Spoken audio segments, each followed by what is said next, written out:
السلام علیکم دوستو، حضرت خضر علیہ السلام اور حضرت سیدنا شیخ عبد القادر جیلانی رحمۃ اللہ علیہ بغداد کی سرزمین پر ہزاروں کے مجمع سے وعظ فرما رہے تھے کہ دوران خطاب آپ نے اچانک لوگوں سے خطاب منقطع فرما دیا اور آسمان کی طرف متوجہ ہو کر کھڑے ہو گئے اور فرمانے لگے، اے خضر علیہ السلام رک جائیے اور خضر محمدی صلی اللہ علیہ وسلم کی بات سن کر جائیے۔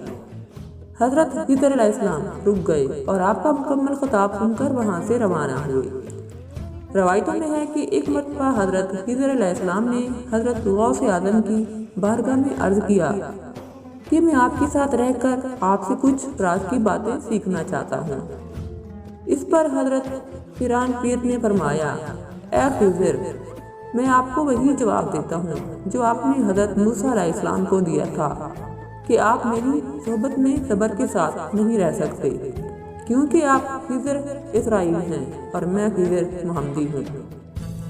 ایک مرتبہ حضرت شیخ عبد القادر جیلانی رحمۃ اللہ علیہ نے فرمایا، میں حسینی ہوں اور میرا مقام مقدہ کہ کوئی شخص میرے مقام کو جانچ نہیں سکتا۔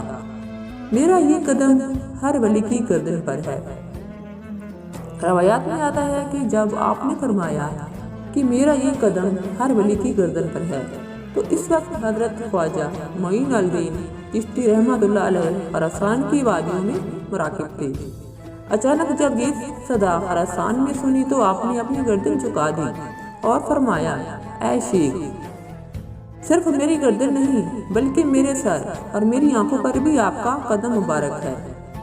حضرت شیخ بہاؤالدین نقشبند رحمۃ اللہ علیہ کو بہت خواہش تھی کہ اللہ تعالیٰ کا اسم پاک ان کی قلب پر نقش ہو جائے، اور اس کی خاطر انہوں نے بہت مجاہدیں اور ریاستیں کی، لیکن کچھ نہ ہوا۔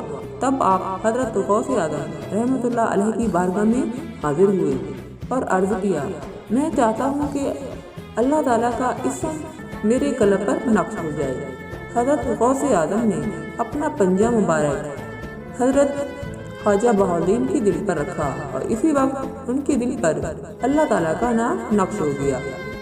اس کے بعد ہی آپ نقش بند ہو گئے۔ سبحان اللہ۔ ایک دن حضرت خواجہ شہاب الدین سروردی رحمۃ اللہ علیہ کو ان کے چچا حضرت پیران پیر کی بارگاہ میں لے کر حاضر ہوئے اور کہنے لگے کہ شہاب الدین نے علم ظاہر حاصل کر لیا ہے، آپ اسے علم باطن بھی عطا فرما دیں۔ حضرت غوث اعظم نے حضرت شہاب الدین سہروردی کے سینے پر اپنا ہاتھ پھیرا تو تمام علم ظاہر مٹ گیا، اور پھر آپ کے گریبان میں پھونک ماری تو حضرت خواجہ شہاب الدین سہروردی فرمانے لگے۔ وہ فرماتے ہیں کہ جو کچھ پڑھا تھا وہ تمام کا تمام بشمول علم باطن سینے میں جوش مارنے لگا۔ الغرض تمام سلاسل میں سید اولیاء حضرت سیدنا شیخ عبد القادر جیلانی رحمۃ اللہ علیہ کا فیض ہے۔ جس طرح اللہ تعالیٰ نے حضور اکرم صلی اللہ علیہ وسلم کو تمام انبیاء کرام کا سردار بنایا ہے، اسی طرح حضرت غوث پاک کو حضور صلی اللہ علیہ وسلم کے طفیل اور نسبت سے تمام اولیاء کا سردار بنایا ہے۔ حضرت غوث اعظم کی زندگی کا مطالعہ کیا جائے تو آپ پر لحاظ سے حضور اکرم صلی اللہ علیہ وسلم کی کامل اتباع کرتے نظر آتے ہیں، اور یہ سب کچھ حضور صلی اللہ علیہ وسلم کے لاب دین مبارک کا اعجاز ہے۔ روایتوں میں ہے کہ جب آپ نے اپنی تعلیم مکمل کر لی تھی، ابھی وعظ شروع نہیں فرمایا تھا، تو حضور اکرم صلی اللہ علیہ وسلم نے فرمایا، اے عبد القادر، لوگوں کو وعظ نصیحت کرنا شروع کرو۔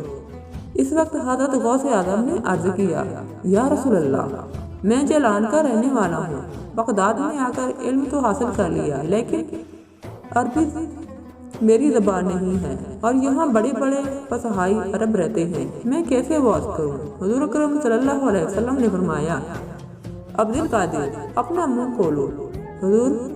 حضرت غوث اعظم نے جب اپنا منہ کھولا تو آپ صلی اللہ علیہ وسلم نے 7 مرتبہ اپنا لاب دہن مبارک آپ کے منہ میں ڈالا۔ لاب مبارک منہ میں ڈالنے کی دیر تھی کہ آپ کی وعظ و نصیحت کی مجالس میں ہزارہ کی تعداد میں لوگ حاضر اور تابع طائب ہو کر صراط مستقیم پر گامزن ہونے لگے۔ سبحان اللہ۔ یہ تھی میری آج کی ویڈیو۔ میں امید کرتی ہوں کہ آپ کو ضرور پسند آئی ہوگی۔ مزید اچھی ویڈیو جاننے کے لیے میرے چینل کو سبسکرائب کریں، میری ویڈیو کو لائک اور اپنے تمام دوستوں کے ساتھ لازمی شیئر کریں۔ ملتے ہیں اگلی ویڈیو میں۔ اپنا بہت سارا خیال رکھیے گا۔ اللہ حافظ۔